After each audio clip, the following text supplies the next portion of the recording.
ધનપુરા પાટિયા નજીકથી અપહરણ બાદ બાળકનો છુટકારો અને પોલીસે 7 ટીમ બનાવી કાર્યવાહી કરી છે. તો પોલીસે બનાસકાંઠાના શૈલેષ ગમાર અને બાબુ ભાગોરાની ધરપકડ કરી છે. 1 થી 1.5 લાખમાં બાળકને વેચવાનો સોદો હતો, ત્યારે આરોપી શૈલેષ ગમારે 1 મહિના પહેલા એક બાળકીનો સોદો પણ કર્યો હતો. હાલ પોલીસે સમગ્ર મામલે વધુ તપાસ હાથ ધરી છે. તો પાલનપુર અંબાજી હાઈવે પર ધનપુરા પાટિયા પાસેથી શ્રમિક પરિવારના 4 વર્ષીય બાળકનું ચોકલેટની લાલચ આપી અપહરણ કરાયા બાદ પોલીસે ઓપરેશન દેવ હેઠળ ગણતરીના કલાકોમાં જ આંતરરાજ્ય બાળ તસ્કરીના નેટવર્કનો પર્દાફાશ કર્યો છે.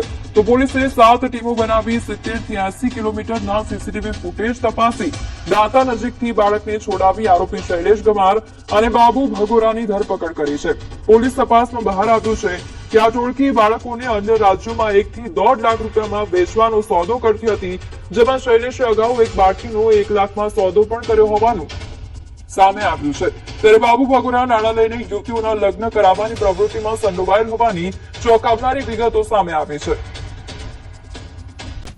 કલાકમાં આ બાળકને અને આ આરોપીને પકડવામાં આવ્યું. બાળકને રિકવર કરીને તેના જે મા પિતા છે તેઓને પણ સોંપવામાં આવેલ છે. તેઓની એમો હતી કે આ પ્રમાણે બાળકને કિડનેપ કરીને રાજ્ય બહારના ટોળીને તેઓ વેચતા હતા.